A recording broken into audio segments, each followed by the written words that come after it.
Hello, reading friends. The maybe dozen of you that will actually see this. Thank you, YouTube.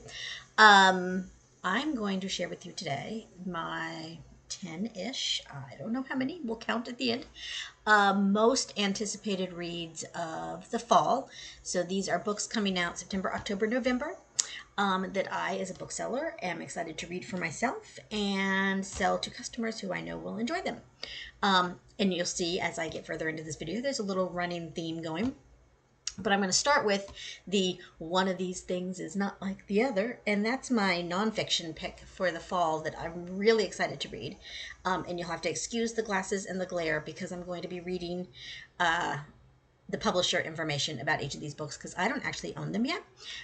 So they'll be popping up on the screen on either side of me, the covers and everything. So the first one is called Radical Cartography, How Changing Our Maps Can Change Our World by William Rankin. Comes out in November 11th from Viking. And it says, maps are ubiquitous in contemporary life, not just for navigation, but for making sense of our society, our environment, and even ourselves. In an instant, huge data sets can be plotted on command, and we can explore faraway places in exacting detail. Yet the new ease and speed of data mapping can also lead to the same results as ever. Oversimplified maps are used as tools for top-down control. Cartographer and historian William Rankin argues that it's time to reimagine what a map can be and how it can be used. So, and then it goes on to some details about that includes vibrant maps, including many radical maps created by Rankin himself and other cutting-edge map makers. I am thrilled about this book.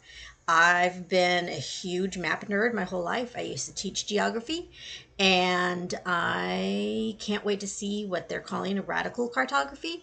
I am of the ilk that the Peters projection should be in every classroom and not the Mercator, because it is much more balanced as far as the size of continents goes.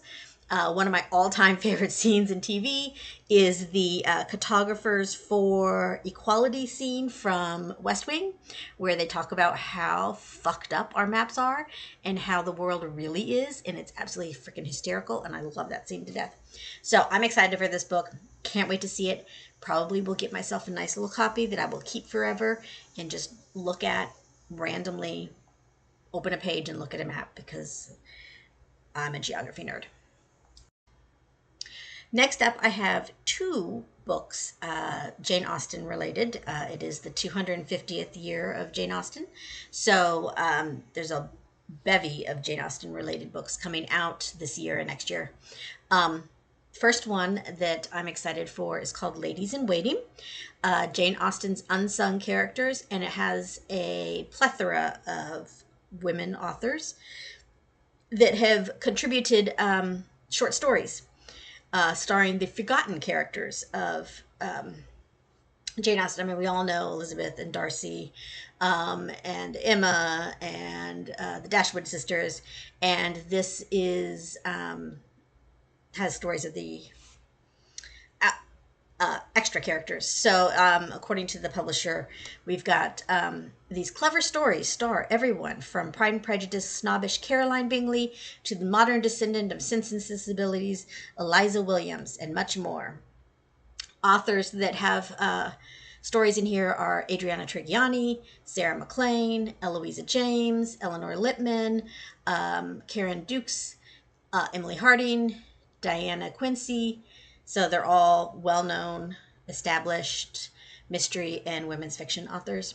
Can't wait for that. The next in the Jane Austen books that I'm excited for is a romance called The Austen Affair by Madeline Bell. Comes out September 16th. And it is about a C-list actress, dream role playing in Jane Austen's Northanger Abbey. And I'll read what the publisher says. It says, it's not just the role of a lifetime, but it's also her last chance to prove herself as a serious actress. And more importantly, it's her opportunity to honor her mom, who was the biggest fan of Jane Austen. But one thing is staying in Tessa's way. Well, one very tall, annoyingly handsome person, actually, Hugh Balfour, a serious British method actor. Hugh wants nothing to do with Tess, who has won Teen Choice Awards. Hugh is a huge Type A, no-nonsense Royal Academy, or RADA, prodigy, whereas Tess is big-hearted, a little reckless, and admittedly kind of a mess.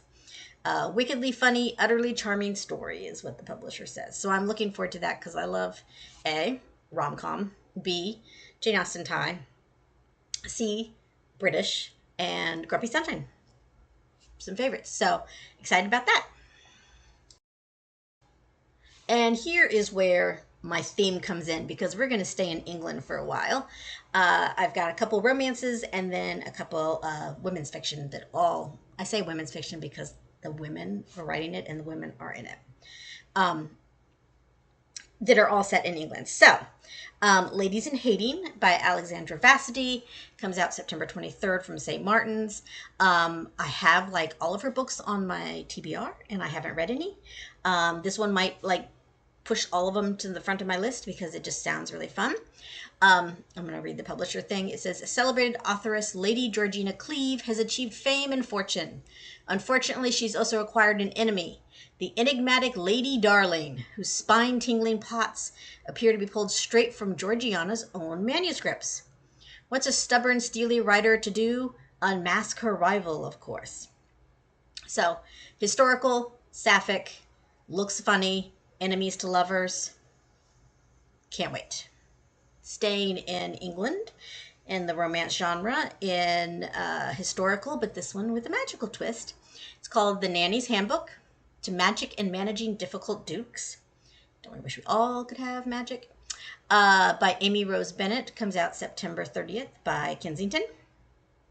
Emmeline Chase, 25-year-old widow and new alumna, may be more high-spirited than the Academy would like. Few graduates, however, could turn a mismanaged teleportation onto a duke's rooftop into an offer of employment. But Emmeline's circumstances, along with her desperation to support her bankrupt, incarcerated father, have made her dauntless, which seems the primary qualification to work for expert horologist Xavier Mason, Duke of St. Lawrence, and manage his 3 rambunctious wards. Yet Emmeline soon discovers that the nobleman's heart-melting voice and captivating mind present an entirely different sort of trouble. She cannot risk losing her license by fraternizing with her employer. So this, again, romance, magic element, historic, England, everything. It's everything I like.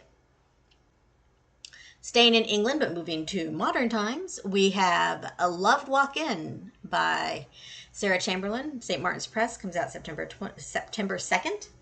And this one speaks to me because it's a struggling bookshop in England, grumpy, and a woman from the U.S. coming over because she's known to help fix small businesses and fix bookshops, and she's bright and bubbly.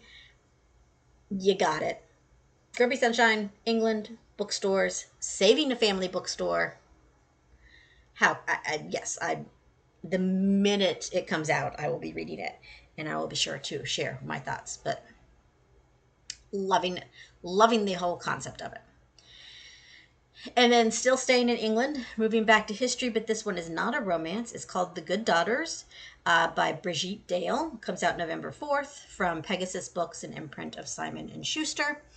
And it's the publisher says, a moving and vivid story of 3 suffragettes in London and the battle for equality that tests the strengths of their will and the bonds of their friendship. It takes place in 1912, the height of the suffragette movement in London. I'm really excited about this one. Many years ago, many years ago, I read a book called A Mad Wicked Folly by Sharon Biggs Waller. It was a YA historical romancy book, but it was about a young aristocratic woman who wanted to be an artist, and she starts sneaking out of her house at night, and she actually gets wrapped up in the suffragette movement. And I know a lot about the suffragette movement in the U.S. I didn't know anything about the suffragette movement in the U.K. at that time. So it just fascinated me. And now there's another book that I will be adding to my pile, probably my keep pile. It just sounds fascinating. 3 women, different economic classes, different lives coming together, suffragettes, 1912 England. So excited about that one. And finally, moving out of England, I've got a couple more. These are all literary fiction, or I call women's fiction, and I don't think that women's fiction is like a negative connotation. I'm just saying it's written by women for women. Nothing wrong with that. Prefer it over some of the other stuff. The first one is called Whatever Happened to Lori Lovely by Sarah McCoy. Comes out September 2nd from William Morrow. Sarah McCoy is one of my favorite authors. She's an instant buy for me. The Baker's Daughter, her first book from 10, 15 years ago. Don't even know how long ago it was. Absolutely loved it. It kind of, at the time I was only reading cozy mysteries. And it brought me into reading more regular fiction, literary fiction, women's fiction. Met her. She came to my store to do an event for her second book. Absolutely lovely woman. Huge supporter of independent bookstores. Huge supporter of young authors. She does a scholarship every year through SEBA and NABA for booksellers who are writing. Love it. So she has a new book coming out. Absolutely thrilled. I don't even have to know what it is to know I'm going to buy it.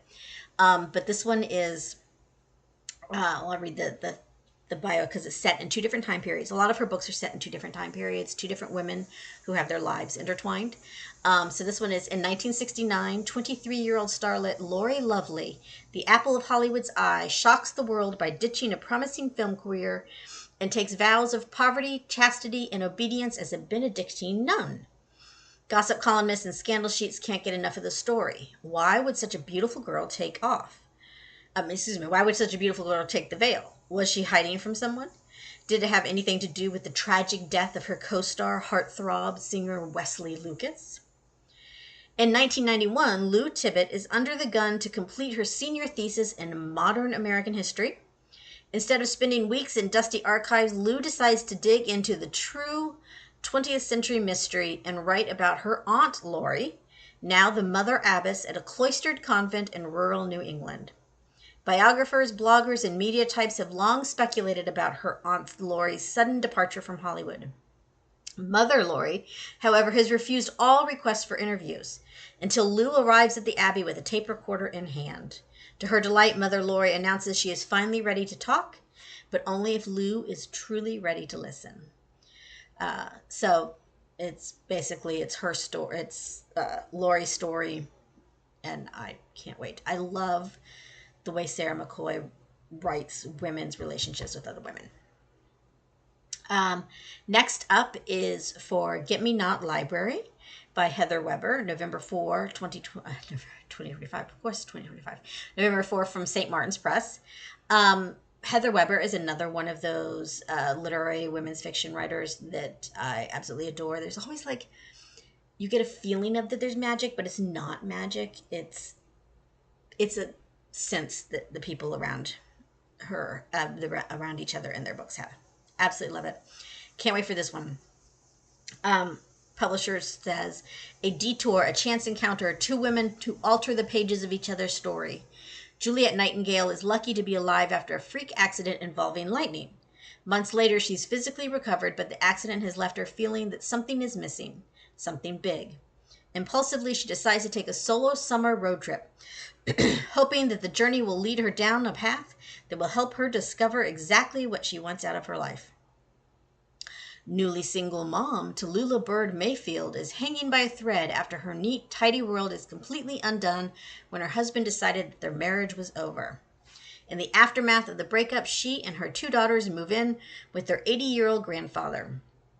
Tallulah has a new job at the Forget-Me-Not Library, where old treasured memories can be found within the books.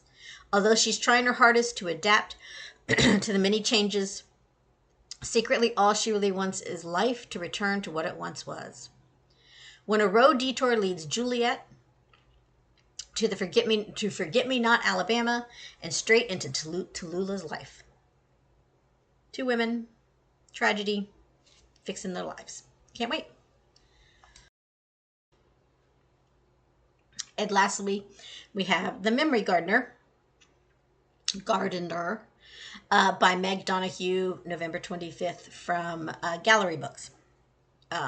This is this is not an author that I'm familiar with. It's a trade paperback original. Um, reading the description has, like what I said about Heather Weber, how there's a little touch of magic somehow in here. This is very much that magical feeling about things, magical realism in a way. At least from the description, that's what it sounds like. So what the publisher says about this: an enchanting tale of the power of memory and the nourishing magic of gardens, from the USA Today bestselling author of How to Eat a Cupcake. Lucy Barnes is a gardener with an uncanny ability to know exactly which scent among her flowers will illuminate to a person a key from their past that might change their future. Sadly, after a tragedy 10 years ago, she no longer uses her gift and has fled her hometown. 6 months after her death, Lucy awakens to find her mother's unmistakable scent drifting over her, and she knows that she is being called home. And when one mysterious note leads her to take a job as the gardener at the Ocean View Home, a senior living residence, Lucy finds herself wondering if there's more to her gift and her mother's past than she ever knew. So, again, women's fiction, a little touch of magic, uncovering past. So, I have a couple themes with what of the books I'm excited for this fall, with the map book being the outlier there. So we've got all women authors, women-centered stories. We have romances and women's fiction. We have a bulk of them set in England or historical periods. And then we have some that have that little oomph of, is it a special ability? Is it being extra attuned to the world around you going on for some of these women? So those are my most anticipated books of the fall. I can't wait to get my hands on them. And I will be sure to be sharing what I think of them when I do read them. Thanks.